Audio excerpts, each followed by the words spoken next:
I'm going to sit this match out locally. You guys got this. We got this. Yes, sir. Away I go. Ooh, it's just a big lap. This is just a big Lapras on the screen. Oh, he's covering the link code. Got it. I was like, what's Lapras chilling on the screen for? That's probably one of the better Pokemon to use to hide a link code. Yeah. No, you could do like Stunfisk or what's the Dunsparce is pretty wide to cover a code, you know. You do Phalanx, that'd be cool. Do you pronounce it Phalanx or Phalanx? Phalanx would be crazy. It is a What's the phalanx official position is the war That's terminology. So regardless of what we want to call it, it is a phalanx position. It's a Phalanx. Oh, let me pull up these teams also. I actually have not looked at these teams yet. I told you it was spicy. Let's see. Playing against CruzeCorp.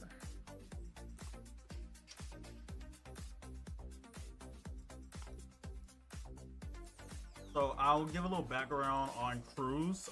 Cruz is a former singles player. Okay. Kind of widely recognized in the early 2000s. Dubious, I know that he's been to some regionals before, so this should be a really good match. I'm really interested to see how they match with each other. Like Joe said, they have some really good teams. So I'm very, very interested to see what's going to happen here. They almost have the same team. Actually, it looks like it's almost really similar Pokemon, but the same, right? But the Pokemon that overlap have different stats, and I think that's definitely one thing we can talk through as they get set up here. So we are here with our third round of the day for the VGC St. Jude Charity Tournament. It is Dubis VGC and CruzeCorp, and we're watching from Dubis's perspective. And you see that both of these teams are using their Hail with the Bomb of Snow and Iron Bundle. However, for Yukino, Dubis has Light Clay and Booster Energy on his Iron Bundle, and CruzeCorp has the Focus Sash, Obama Snow, and Life Orb bundle. Yeah, I guess Cruz looking for a little more power out of his Hail Core. We also see Leaf Storm on the Obama Snow as well, as opposed to actually the other's got Wood Hammer, so different physical special, but still packing a lot of power on both these Obama Snows actually. And no Protect on either of the Obama Snow, so that's it's kind of tough when you have to use a slot for Aurora Veil, and obviously you need Blizzard too since you're studying the snow. It's kind of tough to put Protect on. So we'll see what happens here in this match. Turn 1 of game 1. It's Iron Bundle and Chi-Yu on Dubis's end, and Cruz at the top has Talonflame and Fluttermane. So right off the bat, you got to be thinking that you got to be thinking of how to deal with the speed advantage that it looks like Cruz is going to have, going off of turn 1. Talonflame gets a pretty free Tailwind here. It'll probably go down right after setting up Tailwind, but I feel like that's usually Talonflame's job, right? Like you set up a Tailwind, if you're lucky, maybe you'll get like a Brave Bird or a Tauntaun or something, but kind of right after that, you just want to get your big hitters in and start clicking buttons with your speed control. And you see Dubis is kind of, deliberating back and forth on what he wants to do, because this is a tough spot since Talonflame has access to Gale Wings right now. Its health is at full, so it's going to have that priority attack if it wants to go for the Tailwind, meaning there's nothing that stops Fluttermane from getting a really fast attack onto your side. But it looks like Cruz as well also taking a long decision, and the decision is a Terrestrialization on turn 1. Let's see what it's going to be. It's going to be the Fluttermane, big surprise. And yeah, I mean, it's the tried and true, the Terra Fairy Choice Specs Fluttermane, just ready to dish out a ton of damage. We've seen it before. It's just proving how good of a Pokemon it is on any type of team.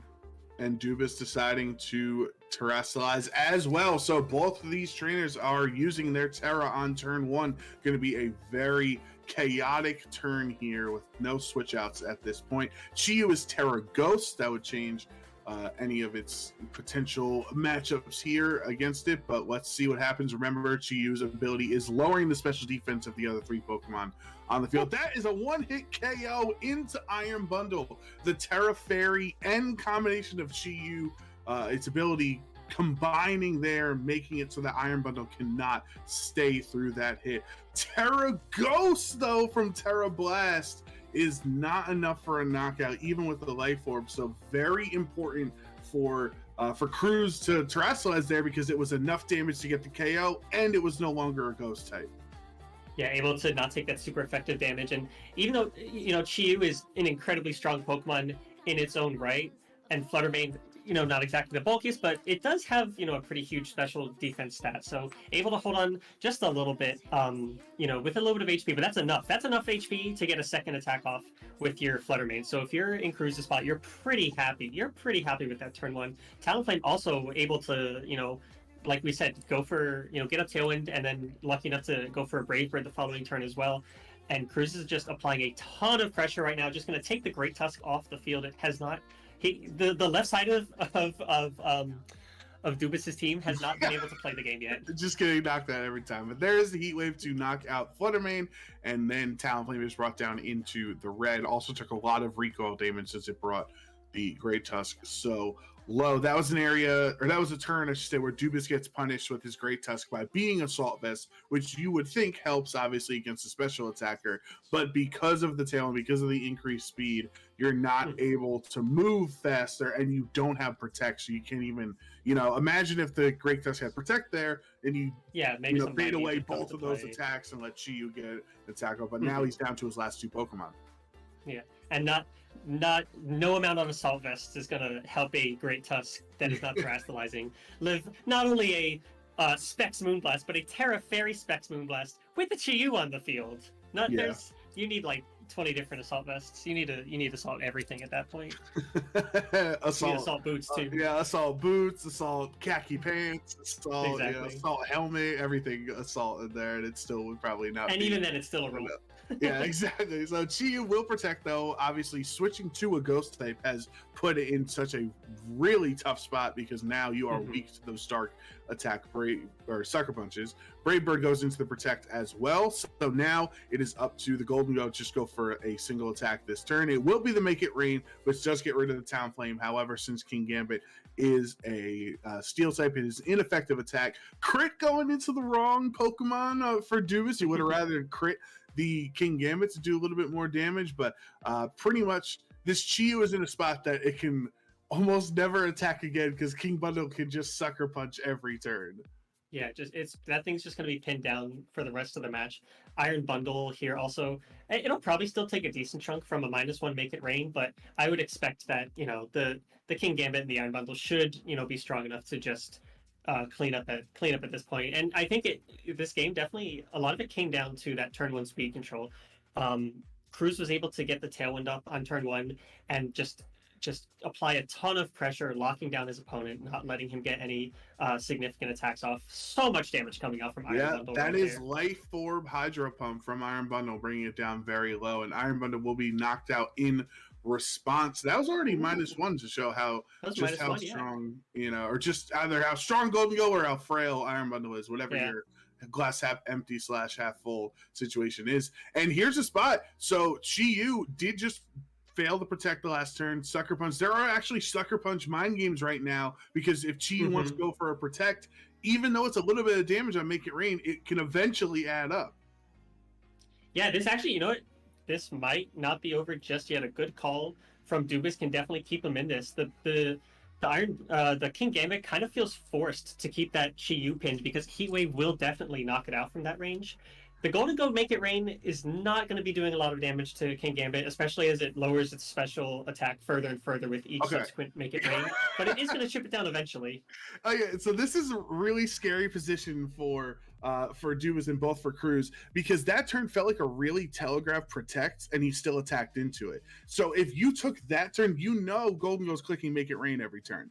If you were able to knock out the Golden Go on that previous turn, then he doesn't Sucker Punch! Oh, Cruz is not in control right now. Dubas has won game 1 off of the Sucker Punch mind games. Wow, what a clutch play, what a crazy comeback. I feel like he was at such a deficit in the early game, but he was able to. First of all, I'm actually very surprised that the -1 Make It Rain was able to one-hit KO the Iron Bundle. I guess that's also just the power of Beads of Ruin and coming in there, definitely mitigating that special attack drop. But I figured it's a neutral hit, it's a spread move. Like Bundle should be fine, but apparently not. And then, yeah, able to just guess the turn that Cruz won't be going for Sucker Punch correctly, and able to actually kind of snatch victory from the jaws of defeat there, that game one. Oh yeah, for sure. That is the perfect description of it, because the first two turns really could not have played out any better for Cruz than they did. But now that you've kind of shown off your willingness on Dubas's end to terrestrialize and go for a Terra Blast, that would spell to me, if I was on Cruz, that he doesn't have many other great answers into Fluttermane besides that. So I think it's kind of more important for Cruz to preserve Fluttermane for later on in this matchup. Once you can, maybe get Chi-Yu down, he doesn't have too many great options against it. Yeah, absolutely. Fluttermane, a really good late game sweeper for sure. You can just bring it in, terrestrialize, click Dazzling Gleam, maybe just clean up in the end. We'll see if he wants to use Fluttermane that way this game, or if he's gonna, try and stick with the same lead, because it did so much. Maybe you just after the first turn or two of Fluttermane wreaking havoc, you can try and switch it out and save it for later. Looks like he's just gonna keep it in the back though. Gonna lead with the pretty classic core at this point for Scarlet Violet since Series 2, the Great Tusk Talonflame. I really like this lead a lot, just in general. Yeah, it's definitely a very safe lead, and you can understand the synergy inherently, since Talonflame has Tailwind to make the Great Tusk move faster, Photosynthesis activating on the Great Tusk. It's not Choice Scarf or Assault Vest or anything like that, as we saw the boost of energy. But importantly, Great Tusk can Earthquake next to the Talonflame, so Chi-Yu might have to terrestrialize defensively again if it doesn't want to eat an Earthquake.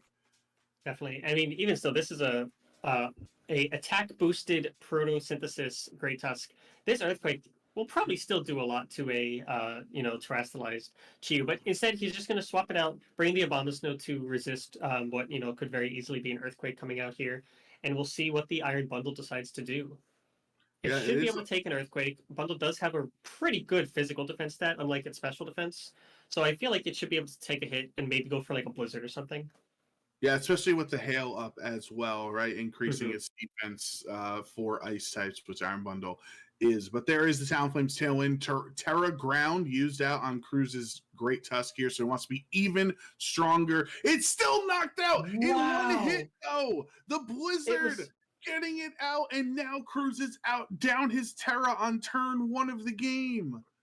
And that's a huge bit of information right there, that the Iron Bundle was still faster than the Great Tusk, even under Tailwind. Wow. That is huge. Yeah, because it is booster energy, so that is the difference in this matchup. Maybe Cruz more used to since his Iron Bundle is Life Orb, used to that speed tier, and seeing, my Iron Bundle wouldn't outspeed in this situation. But because of the booster energy and the speed invested, Cruz has essentially just lost one of his most important Pokemon for nothing on turn 1. Yeah, and his terrestrialization as well. Yeah, definitely. This is such a complete, table turn from game 1, where we saw Cruz have such a fantastic beginning, and now this game 1 just completely in Dubas's favor. So we'll see if he's able to capitalize on this. King Gambit comes out, which can definitely be a very problematic Pokemon. Not going to be taking a ton of damage from either of Dubas's Pokemon on the field right now. But we'll see what it's able to do in return. Gonna go King Gambit is faster. King Gambit's faster than Abomasnow, so he's not able to get an Aurora Veil on this turn, and Abomasnow will be knocked out. That was another example of why not having Protect leaves you very vulnerable, because you can attack into that slot, and on Cruz's end, that's a big bonus, because the Dubas cannot get Aurora Veil up to keep his team bulky. Yeah, it's definitely huge. The King Gambit being able to deny that. We're going to see Great Tusk come out now, like you noted earlier in game 1. This one is an Assault Vest Great Tusk, so no access to Protect. No Chi-Yu on the field this time, so maybe it'll be able to sponge a non-terrestrialized Moonblast. I still kind of doubt it, to be honest. But we'll see. There should also be a turn, I believe, 1 turn of Tailwind left, if I'm not mistaken. There is the Sucker Punch, and that will not even bring Iron Bundle down to half. But the Dazzling Gleam is not enough to knock it out, and that's what the Assault Vest is for, Kino. For this specific scenario, you don't get knocked out from full health. That's really all you're asking for, but you're at 7 HP, and he does respond by knocking out the King Gambit. But this is one of the things we talked about in team preview, that Cruz, if he wanted to win this game, it was going to a lot of it be down to preserving Fluttermane for this matchup so that you aren't stuck in against a Chi-Yu. And would you look at that? You have Chi-Yu available here with the Terra Blast for Ghost. Yeah, so I would just say really solid adaptation from Dubis this game. He, like, this time had a really good turn one himself. I guess, you know, it's never over till it's over. We saw, you know, Dubis make that crazy comeback game one. We'll see if, you know, Cruz can make one game two, but it is definitely looking very difficult, especially with no terrestrialization available to him. Yeah, there is the Terra Ghost, just like we saw in game one. So can Dubis pull this one out? Great Tusk obviously taken down. Chi-Yu brought down to under half HP, and it's all up to this Terra Blast. The Beads of Ruin, can they come in clutch for Dubis and make him 3-0 in the tournament so far? This will be super effective. And it is enough for the one-hit KO. Critical hit to boot. You see Dubis's reaction. We don't know how that interaction would have worked without the crit. Maybe someone will have to run the calcs there. I would assume it still knocks out because of Beads of Ruin and Life Orb. But regardless, all you can do is say GG, and Dubis is 3-0 in the tournament. Wow. That was a crazy set. I do think with the Life Orb, I don't think the crit mattered, but just a really solid clutch there. And like you also mentioned before, that Assault Vest came in so clutch just because he was able to knock out the King Gambit that turn. If that King Gambit stuck around for one more turn, I think Dubis would have been in a much more difficult position. But the Assault Vest allowing him to live the Dazzling Gleam. Definitely wouldn't have lived the Moonblast, but the Dazzling Gleam, able to hold on with that clutch 7 HP, knock out the King Gambit, and then, you know, like we saw, the Chi-Yu able to just finish the game up in the back. Yeah, honestly, and I assume since we have Dubis in the call, we can get an interview with him relatively easily. There he is. I would say would have been a big as if on just like, you know, like, oh yeah, you can stream my match, but no winners. Congratulations, Dubis. That was a really fun set for us to watch, and it was pretty versatile. Let's talk about that game one. The turn one right away, you lock in Terra Blast, you go for it and don't get the KO, and it really felt like you were on the back foot. So how were you able to pull off the victory in game one after what looked like such a disadvantageous position early on? I think I was prepared for both sides if he Terra'd or not mentally. I had to take the risk in case he didn't to pick up the KO. But I think, honestly, the only thing that really brought me back game one was him locking in Sucker Punch 3 times on the King Gambit. I just had to play that Protect game on King Gambit. Was the only way I could claw back into that game. And that's got to be such a scary situation for both players, because essentially the game ends as soon as one of you guesses wrong, and it's just kind of, it comes down to who's gonna you know, lose the mental coin flip between you two, and obviously you were able to come out on top, guessing correct on that 4th turn. I like to live off of something I learned in comedy, was the rule of thirds. So after the 3rd time, you got to stop doing it. So after the 3rd Protect, you have to just go for the attack. Yeah, and you did have some pressure on your side of the field during that as well. The Goldango was, you know, slowly kind of chipping down at the King Gambit. Wasn't doing a ton, but, you know, you got to be afraid of the pressure of a crit if you're on the King Gambit side. You know, there's a lot of things that he's still on a timer, so he wasn't able to click Sucker Punch freely every single turn. But, you know, you, like we said, you called the turn he was going to stop clicking it, and you know, able to bring it back at that point. Yeah, no, it was stressful for sure, but it was such a good game. I was the whole time. I don't know if y'all could see on the stream or not. I was shaking the whole time. We could tell. We could see your expressions are great. Yeah. But honestly, so game 2, for how rough it started in game 1, game 2 could not have gotten any better because he terrestrialized and then got knocked out immediately there. So that was that like a big relief for you to get rid of the Great Tusk, or were you already expecting that if he stayed in, it would get knocked out from the Blizzard? I expected what I expected was the Tailwind Earthquake. And I did contemplate for a second, thinking if I should get the Icy Wind Speed Drop or just go for Blizzard. But my team building partner, Sticky, who is also in the tournament, and I, we like to coin the term Button Pressers Incorporated. So I was like, listen, it wouldn't be true to my nature if I didn't just switch Abomasnow in and press Blizzard and press that button. So I like it. And then we have to talk about your assault vest as well on the Great Tusk because Yes. it proved to be very crucial. You hung on with 7 Yeah. and that was something that Kino and I were talking about in game 1 was like, all right, Terra Blast, Moonblast, or Terra Fairy, Moonblast, no shot. But non-Terra Dazzling Gleam, maybe there's a chance. So yes. have you run that calc? Were you confident? I have. So originally it was a banded tusk to deal with Ting Lu and any of the ruinous Pokemon with close combat, and then Headlong Rush to pick up Terra Poisons. But I ran it at a local recently and died to that non-Terra Dazzling Gleam. So I figured it was time for Assault Vest. So okay, Nice. yeah. All right. So do you have any? Oh, sorry, go ahead, Kino. Oh, I was just gonna say another reason, guys. If you're playing VGC competing, go to your locals.